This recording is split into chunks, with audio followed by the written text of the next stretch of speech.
ሊቨርፑል ነው። ሊቨርፑል ያው አሰልጣኝ አርነ ስሎት አሁንም የቡድኑን ውጤት በሚፈለገው ደረጃ ማምጣት አልቻሉም። እንዲሁም ስቴቨን ጄራርድ በሰጡ አስተያየት በበርንላይ በሊድስ ሜዳ ላይ ነጥብ መጣል በፍጹም ተቀባይነት የሌለው ውጤት ነው ብሏል። ያው በፍጹም ተቀባይነት የሌለው ውጤት ነው ሲል ነው ያስቀመጠው። እናም አርነ ስሎት ያው ጫና ውስጥ ከገቡ ሰነባብተዋል። ከ5 ተከታታይ ድላቸው በኋላ በፕሪሚየር ሊጉ እንደገና 5 ተከታታይ ጨዋታ ሳያሸንፉ ከተጓዙ በኋላ ያው በአይነ ቁራኛ ነው እያዩቸው የሚገኙት። አሁንም ግን ውጤቱ መሻሻል አልቻለም። በተፈለገው ልክ እየመጣ አይደለም። ዛሬ ምሽት ከኦሎምፒክ ማርሴይ ጋር ምሽት 5 ላይ ይጫወታሉ። ይህ ጨዋታ ምናልባት የመጨረሻቸው ሊሆን ይችላል። ምክንያቱም አሁን ሊቨርፑል ፕሮፐር የሆነ አማራጭ አግኝቷል። ከዚህ በፊት አርነ ስሎትን ለማሰናበት አንዱ የሚገታገትበት ወይም የሚፈራበት ምክንያት ሰው የለም የሚል ነው። በአሰልጣኝነት ቦታ መጥቶ ሊቀጠር የሚችልና እሳቸው ሊተካልኝ የሚችል ሰው አላገኝም የሚል እሳቤ ነበር የነበረው። አሁን ግን ሰው አለ። እሱም ሰው የቀድሞ የሊቨርፑል ተጫዋች ዣቢ አሎንሶ ነው። ዣቢ አሎንሶም በፍጥነት ወደ አሰልጣኝነት መመለስ አልፈልግም ብሏል። ትንሽ ማየት እፈልጋለሁ እስከ ዓመቱ መጨረሻ ብሏል። ነገር ግን ሊቨርፑል ከጠራኝ ግን እምቢ ልል አልችልም ብሏል። ሊቨርፑል ከሆነ የሚጠራኝ ምክንያቱም የልቤ ክለብ ነው፣ የተጫወትኩበት ነው። በእግር ኳስ ሕይወቴ ማሰልጠን ከምፈልጋቸው ክለቦች አንዱ ሊቨርፑል ነው በዋነኝነት። ያው ማድሪድ ገብቶ ካርሎ አንቸሎቲ ወደ ብራዚል ብሔራዊ ቡድን መሄዳቸው ወሰደው እንጂ ሊቨርፑል እኮ ከአርነ ስሎትም መምጣት በፊት ክሎፕ ከወጡ በኋላ ጃቢ አሎንሶን ለማምጣት ሞክሮ ነበር፣ አልተሳካም እንጂ ጥቂት ዓመት ስጡ ይልቆይ የሚል እሳቤ ስለነበረው ጃቢ አሎንሶ እንጂ መምጣት የሚችልበት አማራጭ ነበረ። ስለዚህ አሁን ትክክለኛ ጊዜ ሊሆን ይችላል ተብሎ እየተገመተ ያለው እና ያው በእንግሊዝ ፕሪሚየር ሊግ ያልተጠበቁ ስንብቶች ያው በርከት ብሎ እየሰማን ያለ ነው። ኢንዞ ማሬስካ ስንብት ያልተጠበቀ ነው። የሮበን አሞሪም ስንብት እንደዚሁ ታይሚንጉ ማለት ነው ያልተጠበቁ ነበሩ። አሁንም አርነ ስሎት ላይም ሊቨርፑል ሊጨክን ይችላል። በዚህ የሚቀጥርኩ ዘገየ ግን ያው ዋንጫ አምጥቷል። የእንግሊዝ ፕሪሚየር ሊግ ዋንጫ አምጥተውልህ ለመጨከን አስቸጋሪ ሆነ። ሰውም አልነበራቸውም። ማንን ያምጡት? አሰልጣኝም የተዘጋጀ አሰልጣኝ አልነበረም። አሁን ላይ ግን ምክንያት የተዘጋጀ አሰልጣኝም አላቸው። የሚያሳስባቸውም ነገር የለም። ስለዚህ ሊቨርፑል አርነ ስሎትን ምክንያት ነው የሚፈልጉላቸው ከዚህ በኋላ።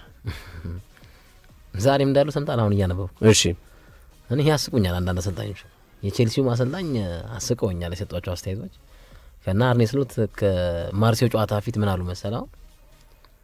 ደጋፊዎች የተቃውሞ ድምጽ ማሰመታቸው አስገርሙኛል። በእኔ የማይተማመኑ ደጋፊዎች ስለመኖራቸው አስገርሙኛል ብለዋል። እንዴ ታዲያ የተሸነፍክናቸው እንዴ አይገርምም? ታዲያ ደጋፊማ ይቃወማል፣ ይሄንማ መቀበል አለባቸው ብለዋል። አይ ይሄን እቀበላለሁ አሉ። ግን አስገርሙኛል እንደዚህ አይነት ጩኸቶች መሰማታቸው። እንዴ በበርንን እየጣልክ ነጥብ ውለታ ማሰብ የለም። በነገራችን ላይ የሊቨርፑል ችግር በግራም መውሰድ ነው፣ በቀኝ የፕላኒንግ ችግር ነው፣ የእቅድ ችግር ነው። እቅዱን ደግሞ በእርግጥ ቴክኒካል ዳይሬክተር ወይም የቴክኒክ ክፍሉ ኃላፊ ነው የሚሰሩት። ግን ከአሰልጣኙ ጋር ተመካክረ ነው የምትወስነው ምንም ነገር። አይ ቲንክ አርነ ስሎት በሊቨርፑል የኮችነት ብቻ ሳይሆን የማናጀርነት ሚና አላቸው። ስለዚህ ተመካክረው ነው የሚወስኑት። ተጫዋች ሲመጣ ተመካክረው ነው፣ ተጫዋች ሲለቅ ተመካክረው ነው፣ መሰል ነገሮችን ሲያደርጉ ተመካክረው ነው። ለምሳሌ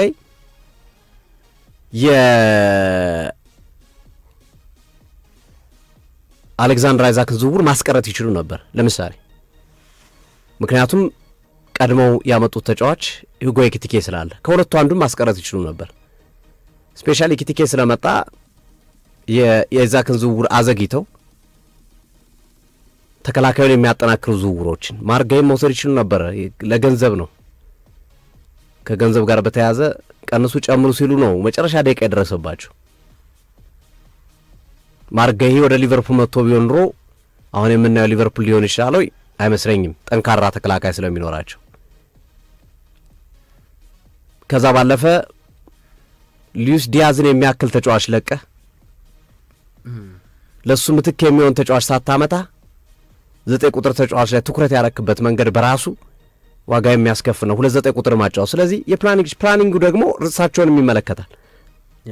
ስለዚህ ከተጠያቂነት የሚያመልጡበት መንገድ የለም። ኃላፊነት መውሰድ ነው እንጂ የሚኖርባቸው ተሳስቻለሁ፣ ስህተት ሰርተናል፣ ስህተቱን ለማስተካከል በተሻለ መንገድ መስራት አለብን የሚለውን መንገድ ነው እንጂ መውሰድ ያለባቸው አተቹኝ አትስደቡኝ ጥያቄ አጠይቁኝ ማለት አይቻልም። ውጤት እያጣ እግር ኳስ ደስ የሚለው የአደባባይ ስራ ነው። በቃ ስትሰራ ትመሰገናለህ፣ ስታጠፋ ትወቀሳለህ። ዛሬ ተወቀስክ ማለት ነገ አትመሰገንም ማለት አይደለም። ዛሬ ተመሰገንክ ማለት ደግሞ ነገ አትወቀስም ማለት አይደለም። የእግር ኳስን ባህሪ እንኳን አሰልጣኙን አይደለምና የእግር ኳስ ተመልካቹም ነው መረዳት አለበት። እግር ኳስ የራሱ ባህሪዎች አሉት። እነዛን ባህሪዎች የመረዳት አቅም ሊኖር ይገባልና እንግዲህ ሊቨርፑል እንግዲህ የዛሬው ጨዋታ ይወስናል። ኦሎምፒክ ማርሴይ በሜዳው ጠንካራ ቡድን ነው። ዲዘርቢ የሚመሩት ነው። እነ ግሪንውድ ያሉበት ቡድን ነው። በጣም ጠንካራ ቡድን ነው። ሊፈትናቸው ይችላል። ልክ ነው። ኢታናዋና ለዛሬው ጨዋታ አይደርስም፣ ግን በቀጣይ ጨዋታዎች ይመጣላቸዋል። አሰልጣኝ ዲዘርቢና አርቴታ ወርቷል። በነገራችን ላይ ምን ያህል እድል እንደሚሰጡት እንዴት ለማሳደግ እንዳሰቡ ዝርዝር ነገር አቅርበውላቸዋል። አርቴታ ዲዘርቢ በደንብ አውርቶበት ነው እየለቀቁት ያሉት። አለመጫወት እኮ የአንድን ብቃት ያቀጭጭባል። ምንም ጥያቄ የለውም። መጫወት ደግሞ አፕግሬድ ራስ እንድታደርግ ራስ በደንብ እንድታይ ያደርጋል። ምንም ጥያቄ የለውም። ሌላው ፍራንክ ላምፓርድ ነው። ክሪስታል ፓላስ ከአሰልጣኙ ኦሊቨር ግላስነር ጋር ለመለያየት ቀጠሮ ይዟል። በአመቱ መጨረሻ እንለያያለን ብለው ይፋ አድርገዋል። በነገራችን ላይ ፍራንክ ላምፓርድ በታችኛው ዲቪዚዮን ኮቨንተሪ ሲቲን ይዞ ከ25 ዓመታት በኋላ ወደ ሊጉ ለመመለስ ጥሩ ጉዞ ላይ ነው የሚገኘው። 58 ነጥብ ከተከታዩ በ8 ነጥብ ከኤፕስዊች በ8 ነጥብ ርቆ አንደኛ ነው። ቻምፒዮንሺፕ ወደ ፕሪሚየር ሊጉ ሊመልሰው ነው ፍራንክ ላምፓርድ። በላምፓርድም አላምንም ሶፊ።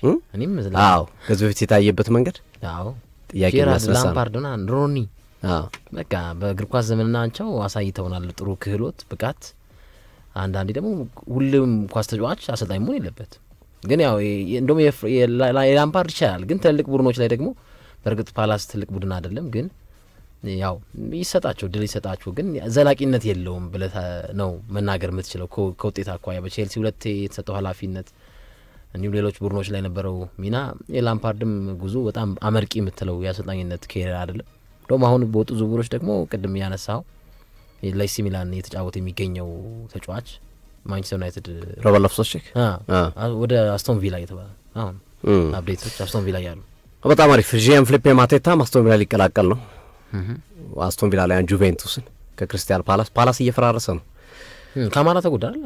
ካማራም ተጎዳው። ጥሩ ሁኔታ ውስጥ አይደለም ያለው ክሪስታል ፓላስም። ኡናይ ኤምሪ ደግሞ ያለባቸውን ችግር ለመጠጋገን እየሰሩ ነው ያሉት። ጂያን ፊሊፔ ማቴታን ከክሪስታል ፓላስ ለመውሰድ እየሰሩ ይገኛሉ።